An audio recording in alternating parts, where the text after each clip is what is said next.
Ambassador Mark Wallace, Executive Director of United Against Nuclear Iran. Welcome to Al-Arabiya, sir. Thank you for having me on, Talal. Good to see you. Good to see you. Now that the State Department sent a reply on Wednesday to Iran through the European Union, what are your expectations as an American diplomat heading an organization such as United Against Nuclear Iran of this reply? Well, I think we have some real concerns. We've seen the United States and the European Union appear to make concession after concession after concession. And we've heard other of our allies in the region express great alarm over these concessions. And I think that those concerns should not just affect Americans, Europeans, and Middle Easterners, but they should also affect the Iranians. If the agreement that we strike with Iran is not something that is accepted by the majority of American people in the United States, there's a high likelihood another president will withdraw from the agreement. If we're going to have an agreement, it should be something that is satisfactory to all parties involved. And in a democracy like ours, that means we have to speak with one voice. And the only way to speak with one voice is to have a majority of Americans and the Congress on board and the president on board. And I don't think we see that right now in the United States, Talal. As a diplomat, as a citizen, what worries the American people most? Well, I think that there's a real disconnect between the nuclear negotiations that are taking place in Vienna and what we all see as Iran's behavior around the world. Right now, there is only one country in the world, in the history of the United States of America, that is consistently running operations to kidnap or kill American citizens. We've seen that in the case of our friend Masih AL-HAJ. We've seen that in the case of John Bolton.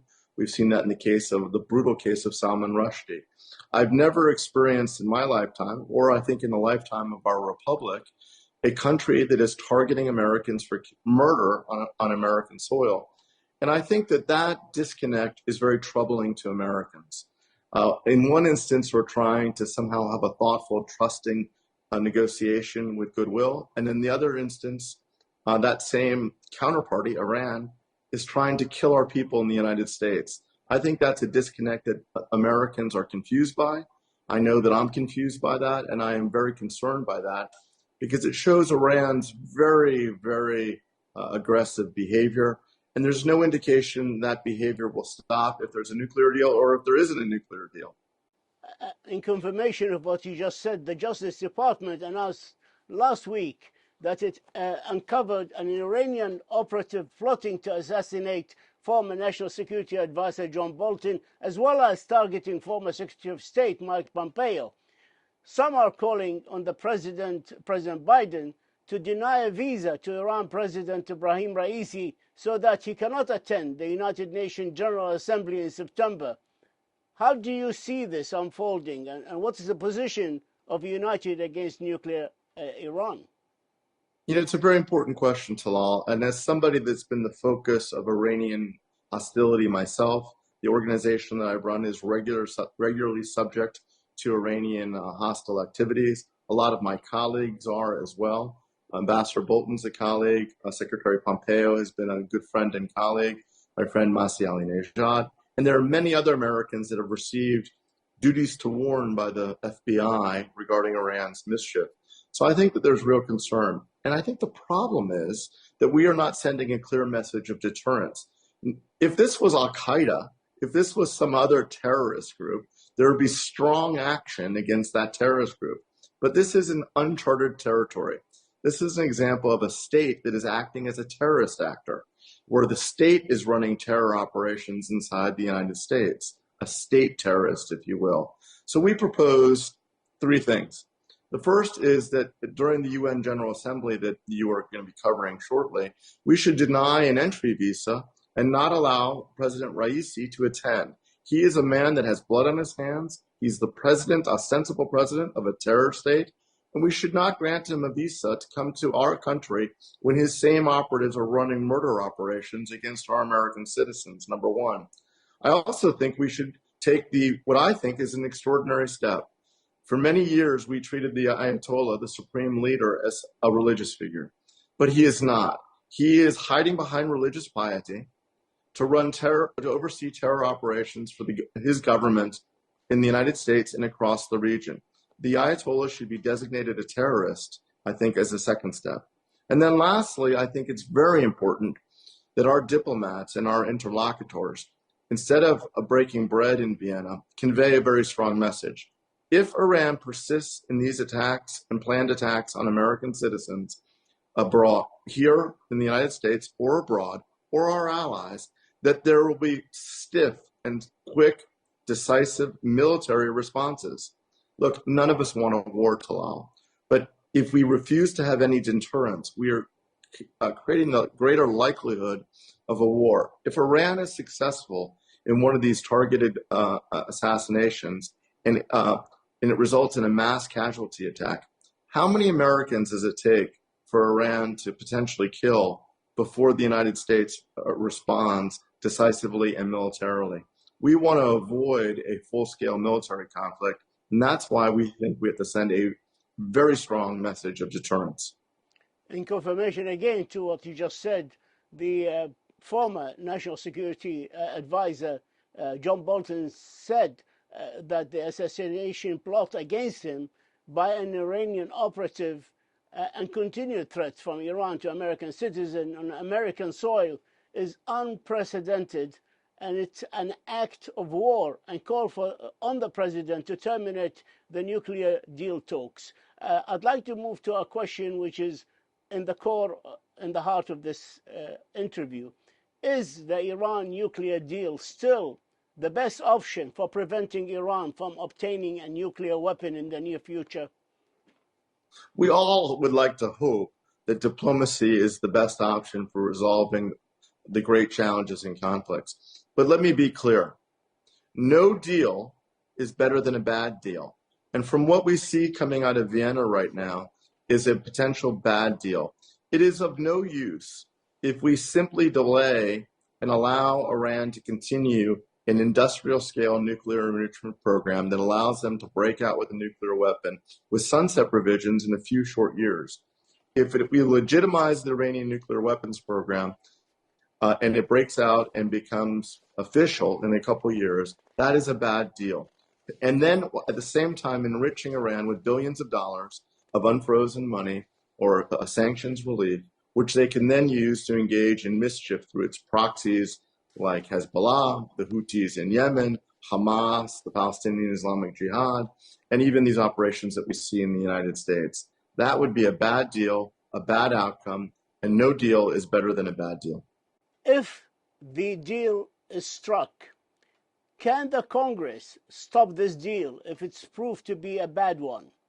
While the Obama administration was negotiating the original deal in 2015, Congress passed a bill and the president signed it into a law, and it's called Iran Nuclear Agreement Review Act, INARA, which gave the Congress the oversight of the JCPOA, and there's a provision within INARA that requires the president to submit any agreement made with Iran that relates to its nuclear program to Congress for a 30-day period of review. During that period of review, were the Congress to pass a joint resolution by the House and the Senate of disapproval, it would nullify the president's ability to lift any sanctions on Iran associated with the New Deal or the renewed deal. INARA essentially gave the Congress veto power over the JCPOA. Can they stop it, or does the executive order by the president surpass that? Talal, you raise a very good point. I think people conveniently overlook a very complicated issue with the United States. We're a democracy. We have different parties that are in a relatively equally divided country. We have a party in power in the White House, and we have a largely divided Congress. Our Constitution is set up so that when we have major foreign policy agreements, treaties, that they be submitted to Congress. Any deal that is struck by President Biden, or any other president for that matter, that does not have the support of a bipartisan Congress is inherently fragile and will be overturned by either a Congress or the next president. So what you say is very, very important. INARA could be the vehicle which prevents the adoption of a new nuclear deal, or it could be Congress imposing sanctions or the next president. And I think that's an issue that is just as important for the Iranians as it is for our Western allies and our colleagues in the region. We have processes. We are a democracy. It's complicated. Sometimes it's hard. But if we're going to speak with one voice, we have to follow our Constitution. That means if our president strikes a deal that is so consequential that it has the hallmarks of a treaty, that it must be submitted to Congress and have bipartisan approval. That is the only way any deal that is struck with the Iranians will have transactional certainty. Otherwise, it is inherently fragile, will be overturned by Congress, or it will be overturned by the next president. What would a return to the JCPOA mean for Iran? Well, I think that Iran, in two instances, they've proceeded apace. We are speaking now, Talal, when Iran has over 60% enriched uranium metal, higher stockpiles. There's no legitimate civilian use for these materials. They are not far away from a nuclear weapon. And at the same time, they're engaging in very destructive behavior, causing harm to our allies in the region and American interests. If we are to strike a deal with them, but the way I understand the deal, will be able to continue their missile technology research apace. They will be able to continue their advanced centrifuge research, and they will be enriched to the tune of billions of dollars, which they can use with their terror proxies across the region and continue to run operations against Americans. I am frankly confused that we could enter into an agreement that's based upon trust and verification with a state terror actor, while that state terror actor continues those activities across the region and in the United States. That doesn't make sense to me, and I don't think it makes sense to the American people.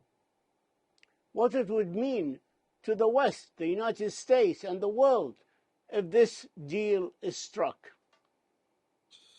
I think that it will mean that we will enrich Iran to the tune of billions of dollars, that we will have a false sense of comfort with Iran because we will think we have somehow put their nuclear program in check, when we know the IAEA has identified different facilities where enrichment activity was taking place that are unexplained, and we will somehow be forced to trust Iran's nuclear activities. All the while, Iran's incredibly destructive behavior, dangerous behavior continues. I think that would create a false sense of comfort with a part of my country that believes in that comfort, while at the same time causing great concern with the vast majority of Americans.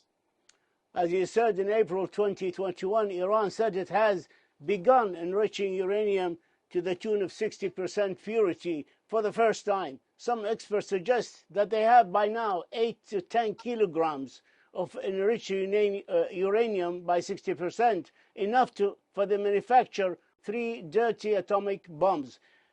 How concerning is that?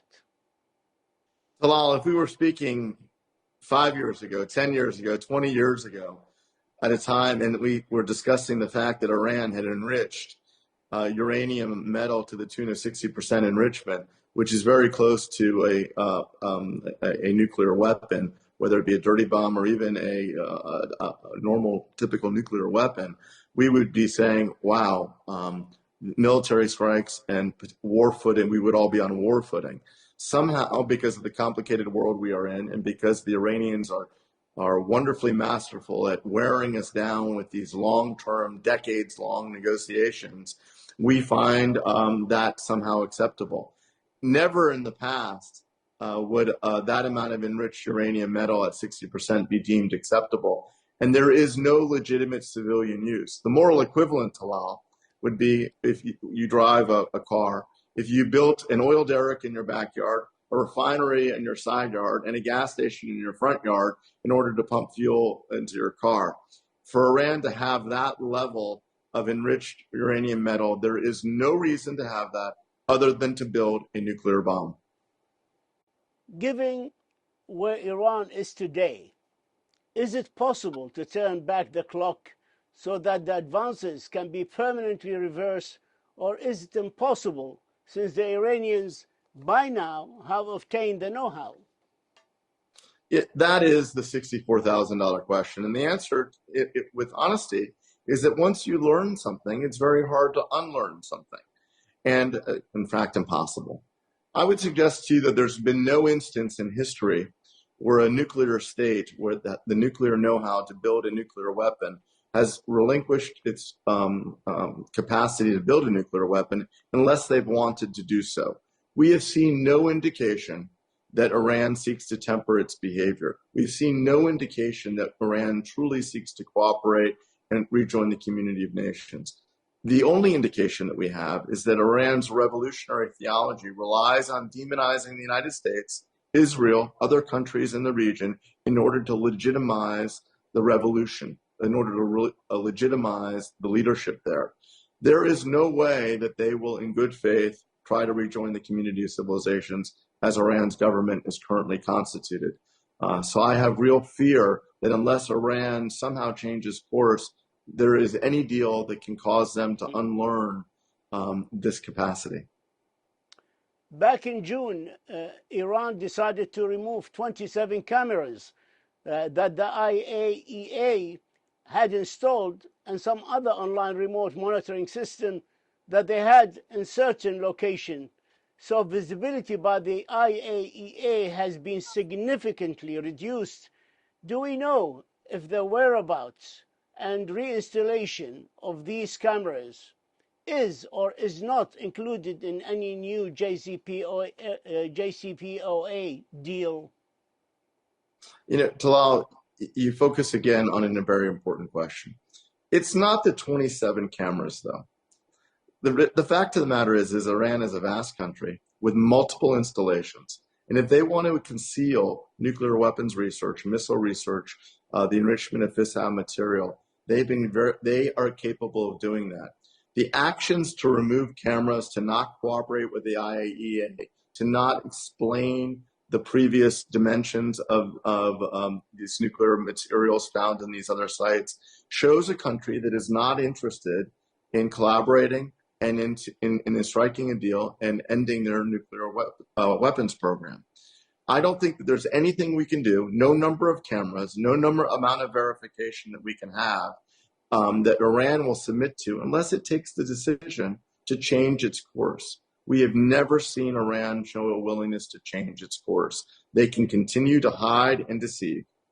But do we know what kind of activities Iran carried out since the cameras have been removed? Will we ever really know? No, and I think what's very important for your viewers and our friends in America and across the region is that the IAEA has real concerns about nuclear fissile material that it found in other locations, and Iran refuses to explain those locations and what took place at those locations. When Iran took the subsequent step of removing cameras at other facilities, obviously there's no transparency in those sunlight, no daylight, into what's transpiring in those facilities. So I think that there is much more that we don't know about Iran's nuclear program right now than we do know. Iran's support to terrorist groups is well known and documented. But is there any evidence that the Europeans or the United States, having deterred Iran from supporting terrorism, has any party held Iran truly accountable? You know, I have real concerns that we have not engaged in a true policy of deterrence. You've seen Iran run operations, drone strikes, attacks on American interests, allied interests across the region. We've seen them target American citizens, as we've talked about extensively in this interview already. And there has been no associated response. We saw a strike on ostensibly IRGC-related bunkers in Syria the other day. That was a good first step. We need to do several things. I think we need to ban Raisi from coming to the UN. The only time that's happened in history was with Yasser Arafat in the PLO. We should send a strong message to Raisi that he can't run operations targeting Americans for coming. We should take the extraordinary step of designating the Ayatollah for presiding over a terror state and designating the Ayatollah, the supreme leader, as a terrorist. And finally, whether Iran's efforts are successful or not, at running attacks on our allied interests or Americans, we need to send a strong message of deterrence that whatever action they take will be met with a disproportionate response against Iran's military facilities like the IRGC. To date, we have not done that in an inadequate manner, and we are not successfully deterring Iran. And let's remember, Talal, before people start demonizing these issues, deterrence is to prevent war, not to cause war. We want to deter Iran from taking actions that will result in a war. Time has caught up with us. There's nothing left for me to do but to thank you, Ambassador Mark Wallace, Executive Director of United Against Nuclear Iran. We thank you for your insights and for your good work. Thank you, sir. Thank you, Talal.